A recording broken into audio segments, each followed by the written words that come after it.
ख़िलक़त खे ज़िक्र फ़रमायो त इंसान तोखे पैदा मां कयुमि, ज़मीननि ऐं आसमाननि खे पैदा मां कयुमि, ऐं फ़रमाई त इन्हनि नेमतुनि जे ॾियण जे बावजूदु इंसान तो मां अलाह जी ज़ात सां मुक़ाबिलो थो करे। अल्लाह तबारक व तआला इंसान खे ख़ौफ़ ॾियारणु फ़रमायो। फ़रमाई त सुबुह खां वठी शाम ताईं अवां जॾहिं खां पैदा थिया इन पैदाइश खां वठी करे इंसान जे वफ़ात ताईं हिकु हिकु सेकंड जे अंदरि अल्लाह तबारक व तआला जो नेमतूं इंसानु इस्तेमालु करे थो। पोइ फ़रमाई त उन जे बावजूदु बि अल्लाह पाक जे इन हुक्मनि जो ई नाफ़रमानी करे थो, रब सां दुश्मनी थो करे।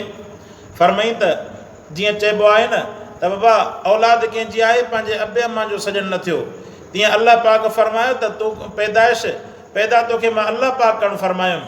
फ़रमाई त हिकिड़े ग़लीज़ नुतफ़े मां तोखे पैदा करे एॾो हसीन जमील इंसान तोखे पैदा कयुमि, हुन जे बावजूदु तूं इंसान मां अल्लाह जो चिटो दुश्मन थी करे बीह रहे। इहा अल्लाह तबारक व तआला जी चिटी दुश्मनी न आहे त ॿियो छा आहे? अल्लाह पाक जे इन हक़नि खे अदा करण जे लाइ इंसानु तयारु न आहे।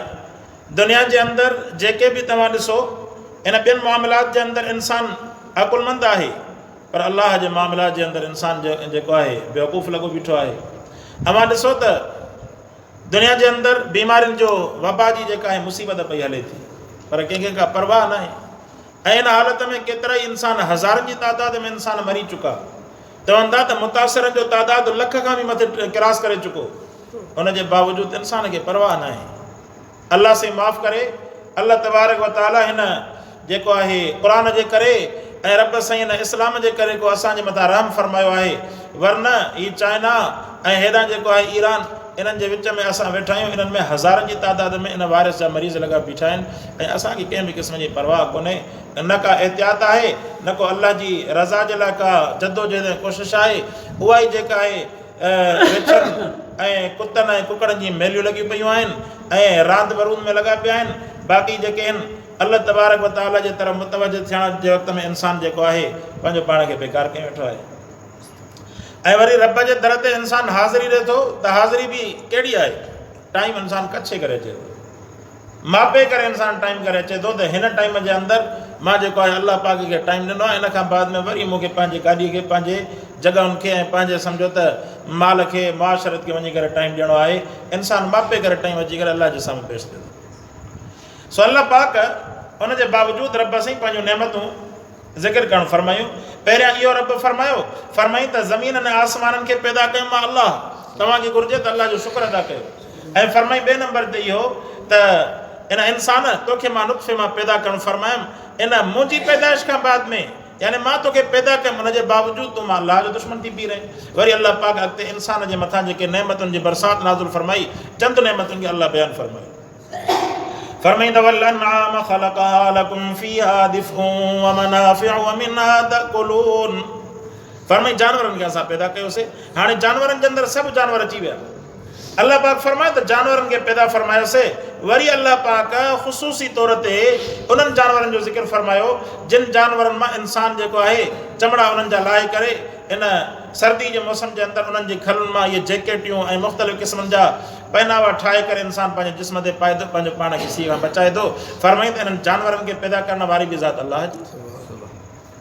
ऐं फ़रमाई त वरी अवां इन्हनि जानवरनि खे जीअं रिढ ॾिसो, बकरी ॾिसो, या केतिरा अहिड़ा जानवर आहिनि जिन जूं तव्हां खलूं जेके आहिनि तव्हां इस्तेमालु कंदा आहियो, जा उन्हनि जूतनि में इस्तेमालु कयो था, या जेको आहे सीउ खां बचाव जे लाइ रिढ जी खल इस्तेमालु थिए थी, या इन्हनि जानवरनि जूं खलूं इस्तेमालु थियनि थियूं। ऐं फ़रमाई त वरी ज़रूरत पवे इन्हनि जानवरनि खे तव्हां शरई तरीक़े सां ज़बह करे वरी इन्हनि जा गोश्त वेठा था खाओ, इहो अल्लाह जो अहसान आहे, ॿियो छा आहे। फ़रमाई त वल-अनआम ख़लक़हा लकुम फ़ीहा दिफ़्उन, जानवरनि खे अल्लाह पाक पैदा फ़रमायो, इन जानवरनि जे अंदरि तव्हांजे लाइ गरम कपिड़नि जो सामान बि आहे। व मनाफ़िउ, इन मां अल्लाह पाक तव्हांजे लाइ नफ़ा ठाहिया। केतिरा ई नफ़ा, केतिरा जानवर अहिड़ा जेके खाइण जे लाइ हलाल, केतिरा जानवर अहिड़ा जेके खाइण जे लाइ हराम। जीअं चवंदा आहिनि न त हाथीअ जे इन मां हॾनि मां ठहियल जेके थांव आहिनि न, जेके आहिनि उहे तमामु घणा महांगा ऐं उहे तमामु घणा ख़ूबसूरत ऐं उहे सम्झो त वॾा ज़बरदस्त क़िस्म जा अल्लाह पाक जेको आहे इन्हनि मां, तंहिंजे करे चवंदा आहिनि न त हाथी जेको आहे ज़िंदा हुजे त 1 लख लहे, मरे त 2 लख लहे। अल्लाह पाक इन्हनि जे अंदरि ज़रूरत जी शइ ठाहिण वारी ज़ात अल्लाह जी।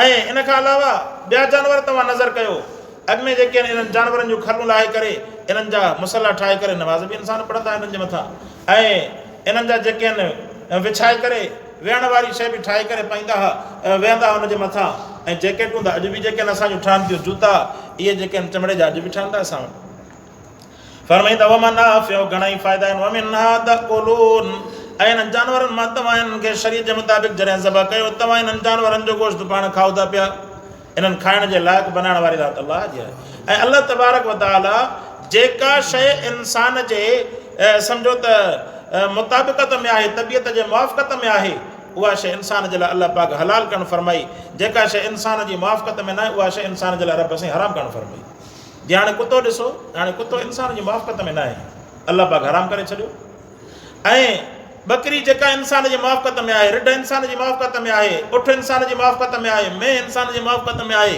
ऐं साईं मुंहिंजे चवां गऊं ऐं इहे जेके आहिनि इंसान जी मुआफ़क़त में आहिनि अलाह पाक इन्हनि खे हलाल करे इन्हनि जो गोश्त तबियत ते उहे असरु नथो विझे जंहिंजे करे इंसान पंहिंजी इंसानियत खां निकिरी वञे जीअं हीअ जेके आहिनि असां वटि केतिरा जेके आहिनि दुनिया जे अंदरि पाण खे सचो सम्झंदड़ पाण खे होशियारु सम्झंदड़ फ़िलासफ़र या उन्हनि वारा माण्हू इहे जेके आहिनि ख़िनज़ीरनि खे कुई करे या हराम जानवरनि खे कुई करे वॾे शौक़ सां खाइनि हाणे उन्हनि शौक़ सां जॾहिं खाईंदा त हुन ख़िनज़ीर जे अंदरि त बेहयाई वारो मादो आहे उहो बेहयाई वारो मादो उन्हनि जे अंदरि अची वेंदो पोइ इहे उतां नारा हणंदा त बाबा असांखे छॾियो त असां पंहिंजा कपिड़ा लाहियूं हालांकि दुनिया जे अंदरि अलाह पाक जेके आहिनि इंसान में इन मर्द जा औरत जा नंढनि जा वॾनि जा सभिनि जा अलाह पाक हक़ जेके आहिनि इन दीन जे अंदरि इन क़ुरान पाक जे अंदरि रब साईं बयानु फरमाया को बि इंसान खे शिकायत आहे हालांकि पाण इंसान पंहिंजे हक़ जे मुताबिक़ वॾो ज़ालिम आहे ॾिसंदा त जेके हक़ जो आवाज़ उथारनि था उहे पंहिंजे अंदरि बि वॾा ज़ालिम हूंदा कंहिं न कंहिं मज़लूम सां ज़ुल्म कंदा हूंदा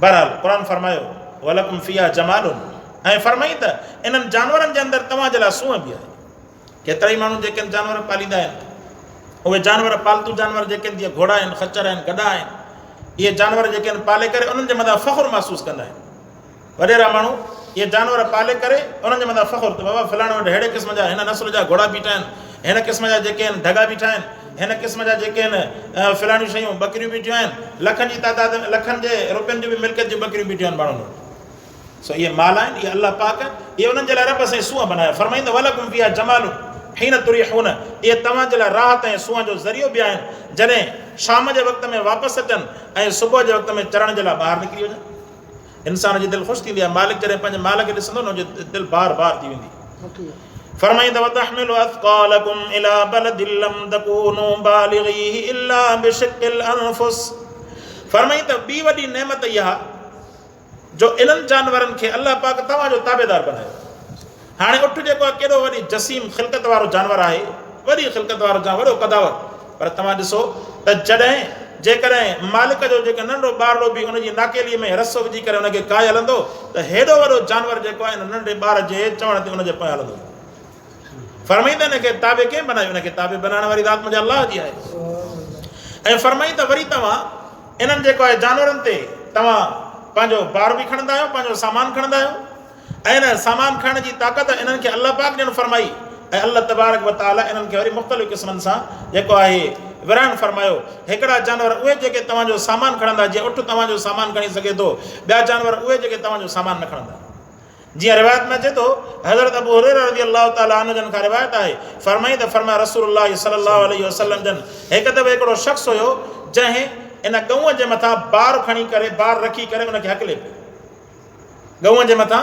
बार रखी करे उनखे हकले पियो त हल खणी हल बार मुंहिंजो पाण सजन फरमायो फरमाई त कद हमिल अलीहा इल्तफ़त इलैहिल बकरत फरमाई त पोइ उहा गऊं उनजे तरफ़ मुतवजी थी ऐं उनखे चई फ़क़ालत अन्नी लम उख़लक़ लिहादा फरमाई त मां जेको आहे बार खणण जे लाइ पैदा न कई हुई बल्कि छाजे लाइ पैदा कई हुई आहे फरमाई त वलाकिन्नी इन्नमा ख़ुलिक़्तु लिल हर्थ मां जेको आहे इन ज़मीन खे जोटण जे लाइ तयारु कई वई आहियां पैदा कई वई आहे उन जेको आहे पंहिंजी ख़िलक़त बयानु कई माण्हुनि जेको आहे हैरानगी सां चयो त अल्लाहु अकबर अल्लाह जो शान ॾिसो त गऊं ॻाल्हाए थी जंहिंमां मालूम थियो त अल्लाह तबारक व तआला गऊं खे जेको आहे ॿार जे गेलण जे लाइ पैदा न फरमायो मर्ज़ी जो मालिक आहे किन जानवरनि खे जेके आहिनि तव्हांजा सामान ऐं माल मता खाइण जे लाइ ढोइण जे लाइ रब साईं कमाइण। हाणे त गाॾियूं ठही पियूं, अॻु में जेके आहिनि जानवरनि जे मथां पंहिंजो माण्हू सफ़र कंदा हुया, जानवरनि जे ज़रिए सां जेके लॾ पलाण कंदा हुआ या ज़मीन जो सामान वग़ैरह हिननि जानवरनि जे ज़रिए सां खणंदा हुया।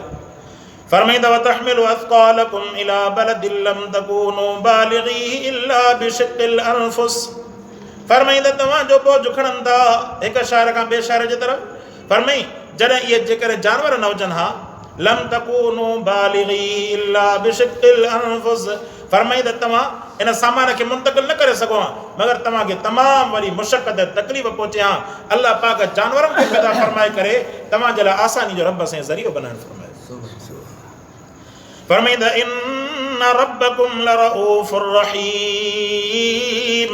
फरमाईंदा तव्हांजो अल्लाह, तव्हांजो रब नरम ज़ात आहे, महिरबान ज़ात आहे, रहम कंदड़ ज़ात आहे। अल्लाह तबारक व तआला तव्हांजे मथां महिरबान आहे। इहे महिरबानियूं न आहिनि अल्लाह जो, त ॿियो छा आहिनि। जानवरनि खे पैदा फरमाई, हेॾा आसमान खे, हेॾा ज़मीन खे पाणी जी नेमत अता फरमाई, खाइण जो सबबु ज़रियो अल्लाह साईं बनाइण फरमायो। ऐं अल्लाह पाक हर हाणे इंसान जी ख़िलक़त जानवरनि जे मुक़ाबले में छा आहे, हेॾी में जेको आहे हेॾो कुवत वारो जानवर, ऐं जेको इहा जेका आहे ॻऊं आहे या ढगो आहे, कहिड़ा ताक़तवर जानवर आहिनि, उठ कहिड़ो ताक़तवर जानवर आहे। अल्लाह पाक इन्हनि खे इंसान जे ताबे बनायो, ताबे बनाइण जे करे इंसान जारे वणे उन्हनि खां ख़िदमत बि वठे थो। फरमाईंदा वल खैल वल बिगाल वल हमीर लितरकबूहा वज़ीना।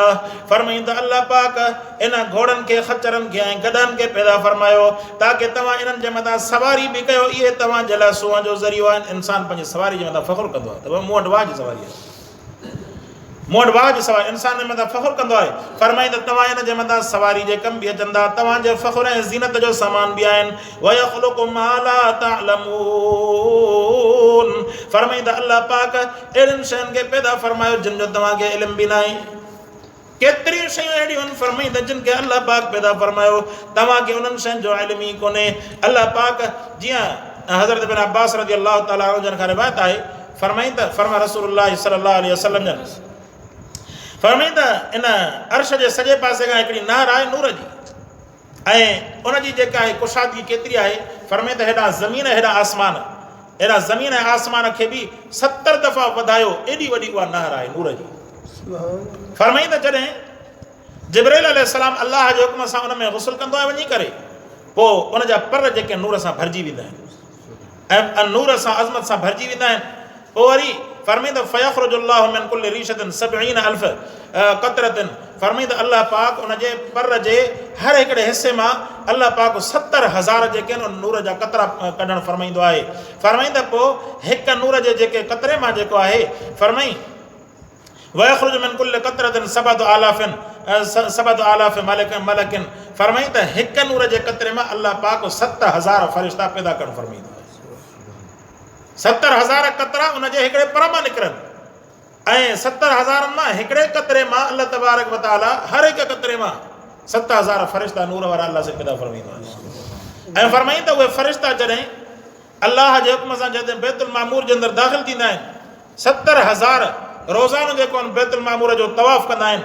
फरमाईंदा उतां जेके फ़रिश्ता तवाफ़ करे ॿाहिरि निकिरी अचनि त वरी क़यामत जे ॾींहं ताईं वरी उन्हनि खे मौक़ो न मिलंदो आहे। इहो अल्लाह तबारक व तआला जी ख़िलक़त जो हिकिड़ो नंढे में नंढो मिसाल आहे। तंहिंजे करे क़ुरान फरमायो, फरमाईंदा वयख़्लुक़ु मा ला तअलमून। अल्लाह पाक उन्हनि शयुनि खे पैदा फरमाए जिन जो तव्हांखे इल्मु ई न आहे। वअलल्लाहि क़स्दु सबील व मिनहा जाइर। फरमाईंदा अल्लाह तबारक व तआला जे मथां इन्हनि रस्तनि जो रब साईं पंहिंजी मर्ज़ी सां इहा रस्ता, इहा हक़ जा ऐं बातिल जा रस्ता सभु ॿुधाइण फरमाया। अल्लाह पाक काइनात खे कीअं पैदा फरमायो, आख़िरत में जन्नत जो कीअं बंदोबस्तु फरमाई, इहे सभु रस्ता अल्लाह जे इरादे सां ठहियल आहिनि। फरमाई सभु मामला अल्लाह जे इरादे सां वमिना जाइर, ऐं अल्लाह तबारक व तआला उन्हनि जे अंदरि इंसाफ़ कंदड़ आहे। वलौ शाअ लहदाकुम अजमईन। फरमाई जेकॾहिं रब चाहे त तव्हां सभिनीनि खे हिदायत अता फरमाए। अल्लाह मर्ज़ी जो मालिक आहे, जेकॾहिं हिदायत ॾे मर्ज़ी जो मालिक आहे, हिदायत खसे त मुंहिंजो रब मर्ज़ी जो मालिक आहे। अल्लाह पाक खां दुआ आहे अल्लाह से अमल करण जी तौफ़ीक़ अता फरमाए।